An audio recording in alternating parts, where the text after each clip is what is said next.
Hey Commanders fans, welcome back to the channel, your #1 source for all things burgundy and gold. The Washington Commanders are working relentlessly this offseason, looking for every opportunity to sharpen the roster, upgrade talent, and take that next step after an incredible 2024 campaign. The goal? Bring home that Lombardi trophy. And we're not stopping until we get it done. Now, if you're hyped about the direction this team is heading in, take a second to smash that like button.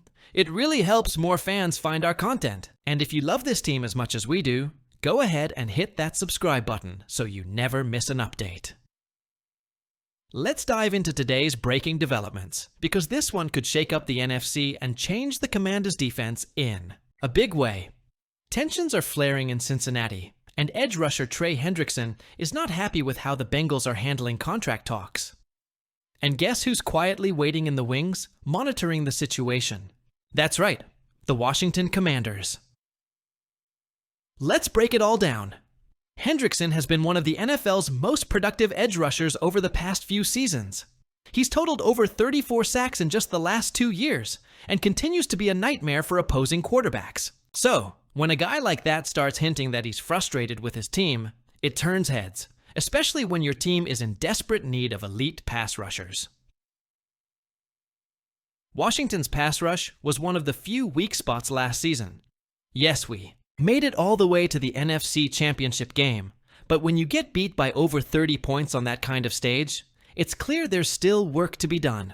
Adding a game wrecker like Hendrickson? That could be the final piece of the puzzle. So what exactly happened between Hendrickson and the Bengals? Well, it all came to a head on the Pat McAfee show. Hendrickson opened up about how negotiations with the Bengals have soured. His exact words? Those comments from Katie Blackburn were definitely disappointing, and communication has been poor over the last couple of months. He added, "It's been a little bit frustrating, and if they have anything they'd like to discuss, we're definitely willing to listen." Translation?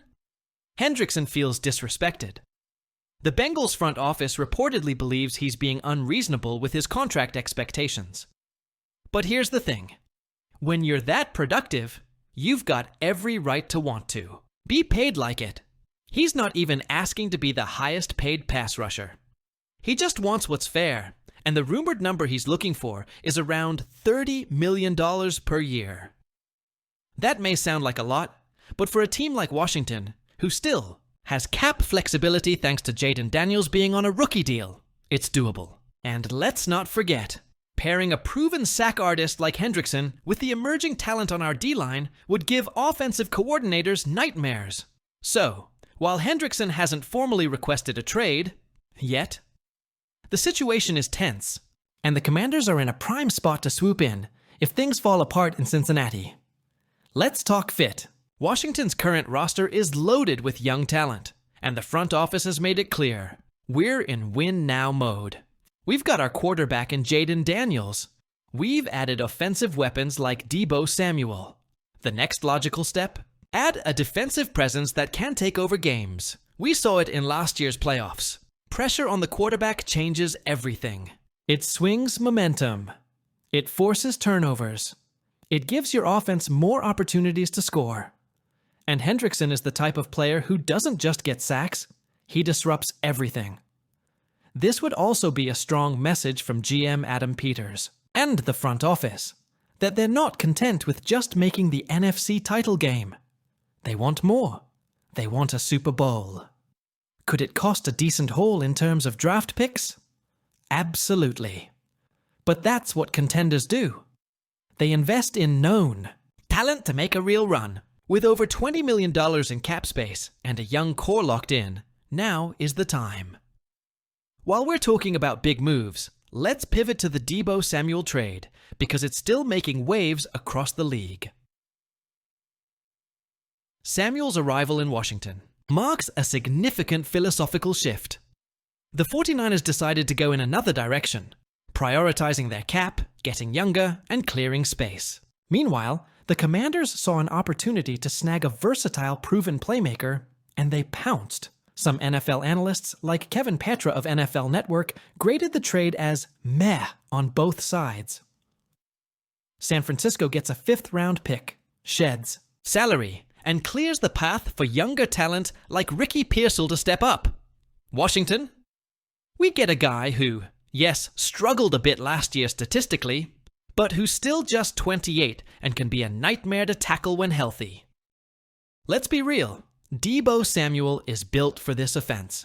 Pairing him with Terry McLaurin and potentially Tyreek Hill, more on that in a future video, would create a wide receiver trio, unlike anything we've ever seen in DC. So, while the 49ers are rebuilding and reshuffling, the Commanders are reloading. Two very different mindsets, and only time will tell which one pays off. But here's what matters. Washington believes it can win now. And Debo, despite what the critics say, still has the juice. He's going to be a massive part of this offense in 2025. Whether we're talking about the potential addition of Trey Hendrickson or the Debo Samuel trade, one thing is clear. This is not the Washington team we've gotten used to in the past. This team is aggressive. It's ambitious. It's not waiting for the future. It's coming for it right now. Jaden Daniels has lit a fire under this franchise, and management is doing everything possible to surround him with talent, leadership, and playmakers on both sides of the ball. That's how championship rosters are built. That's how dynasties begin. The Hendrickson situation is still fluid. But if Washington decides to make a move, don't be surprised. In fact, get excited, because it means this team is going all in. Commanders fans, keep your eyes on this one. Cornerback Jack Jones is officially a free agent after being released by the Las Vegas Raiders. And what makes this story especially interesting? He's a former college teammate of none other than our franchise quarterback, Jaden Daniels. Yeah, you heard that right. Jack Jones and Jaden Daniels both played together at Arizona State, where they built some strong chemistry. Daniels has often spoken about the importance of leadership and trust, especially on the field. And when you've got a chance to bring in a guy who already has that familiarity, even on the defensive side of the ball, that's something worth thinking about. Let's talk about Jack Jones for a second. The guy came into the league in 2022, drafted by the New England Patriots in the 4th round. And let's be real, he had a promising rookie season. He grabbed 2 interceptions, knocked down 6 passes, and looked like he was on his way to becoming a solid playmaker in the secondary. But things didn't go according to plan in New England. Some off-the-field issues, including a legal situation, in 2023, led to his release just 5 games into his second year. Fast forward to November 2023, and the Raiders decided to take a shot on him, reuniting him with Antonio Pierce, who had coached Jones all the way back in high school. And that reunion? It worked. Jack Jones made the most of that second chance. In Las Vegas, the numbers don't lie. 5 interceptions, 3 of them returned for touchdowns, 20 pass breakups, and nearly 100 total tackles across 19 starts. That's no small feat, especially for a player who'd been counted out by many around the league. He started 16 of 17 games last season, setting a new career high with 69 combined tackles. That's not just hustle, that's production. And it came at a time when the Raiders needed it most. But now, things have changed again. The Raiders brought in Pete Carroll as their new head coach, and it looks like Jones doesn't quite fit into the new vision for that defense. With no trade suitor stepping up, the team released him outright, setting him loose on the open market. And now, here we are. A talented 27-year-old cornerback with something to prove is back on the board. And guess what? The Commanders might just be in a position to make a move. Now, let's be clear. The Commanders aren't exactly desperate at the cornerback position. There's some young talent developing, and the coaching staff under Dan Quinn has already made major strides reshaping this defense. But here's the thing about building a championship-caliber roster. You don't stop just because things look good enough. You keep adding playmakers, competitors, and guys who bring an edge. Jack Jones, he fits that mold. Yeah, he's had some bumps along the way, but you can't overlook his ability to make impact plays, especially in the passing game. 3 pick sixes in one season? That's elite stuff. You pair him with the mentality that Dan Quinn brings to this defense, the swagger, the physicality, the aggressiveness, and you start to see the vision. Plus, let's not forget the chemistry with Jayden Daniels. When your quarterback is the face of the franchise, you take every opportunity to build around him, not just on offense, but throughout the locker room. Daniels has been praised for his leadership since day one, and bringing in a former teammate like Jones could help strengthen that culture even more. Now, obviously, we'd have to look at the numbers. What kind of deal would Jones command? Would he be willing to come in and compete without an immediate starting role? And is he ready to commit to the long-term goals of this team? Those are the questions the front office has to answer. So what would a move like this really mean for Washington?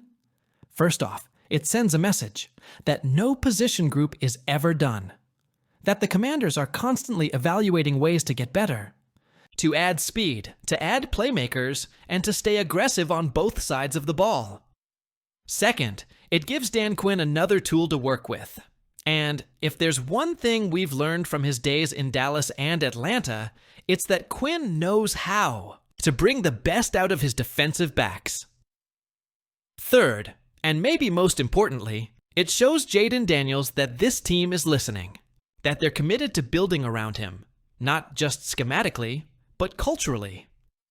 The locker room matters, chemistry matters, and bringing in a guy like Jack Jones, who's been in the trenches with Daniels before, could go a long way toward keeping that bond strong as the team continues to grow. Now we want to hear from you, the heartbeat of this franchise. Do you think the Commanders should go all in and trade for Trey Hendrickson?